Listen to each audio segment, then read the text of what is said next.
I appreciate you sending me this video about a little girl that was haunting a jail cell. And a jail cell you showed me where it's in a town in Michigan. You said it's the sheriff's department where three people in jail died. And a little girl was said to have lived there once and died. And it was really creepy when you show the heirloom of her lock of hair with a flower from her grave. I can't begin to tell you the things that are wrong with the world. When you renounced Christ and took the Ten Commandments out of the school, then all this crazy stuff got worse. In the old days, the outlaw days, the old Western ones, Jesse James, all those people, Bonnie and Clyde, you saw what happened to people like them. What happened in the end. Their evil came back to them. Evil begets evil. The conquerors get conquered. But instead of people learning from history and trying to build heaven on earth in peace, the evil people, the bloodline, the sins they committed spread to their young, and it was like poison apples from the tree, because no one got counseling. No one knew about counseling. No one decided to learn from their evil, how it affected their bloodline. No, they just invented a modern society that killed all the innocent little animals and creatures, exploited the young, abused all the children, like in Kentucky, second highest in the world in child abuse, but like these unexplained deaths and these staged other murders, it's the highest. And you know, you look at countries, highest death, they're the ones with the most evil. You just follow the blood trail and the money trail. And now you've got all these bad people killing the young, but look, we got the highest child abuse. These monsters that are killing these hunters, they're young, are defective. They have been poisoned, tainted.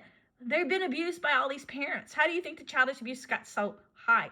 They said it was the foster care, originally prostituting kids. Then they said all these people in Hollywood were sending kids off for sex. Then they said it was this guy that got the elite and rich to start worshiping the beast and hanging out in the tombs in Egypt to do rituals. Now, if you were an aristocrat and you had any brain, would you listen to some dumbass like that guy and later the guy that invented the Scientology church that was supposed to have been into going to the Playboy Mansion and actually doing human sacrifices? I don't know if it's true. Would you listen to people like these if you had a pure heart, a pure soul, if you love God, if you had a conscience, if you had a brain? God is letting people reap what they sow. You cannot undo God's wrath, and you cannot change the Garden of Eden because God is a supreme intelligence. So now they're trying to destroy people, take their brains, and put their brains in something, but destroy their anatomy, all DNA, everything for this beast. Until the people realize they're the problem and they can have peace on earth by being peaceful. All this monster shit just shows how retarded people are. You're never supposed to harp on ghosts and try to pick their lives apart. You're supposed to pray to God for their peace. Now, you monsters who torture others, your demise on the other side will be doom and gloom, if not burning in Hades or just torture forever. You can't do this to the spirit world and not have repercussions. I told people ages ago when they were digging up those tombs, and digging up dead people, it's going to come back on you. That's what happened originally, they said, with King Tut's tomb before we had so many other murders. The person that opened the tomb, they said death would come on swift wings. And now you see these bites all over people's faces, these little tiny monsters. Look like vampires, they call aliens. You see the way people's minds are polluted. You see the way their brains are controlled.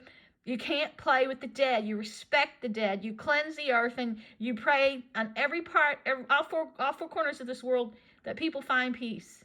And you preach God's word. Pray to God.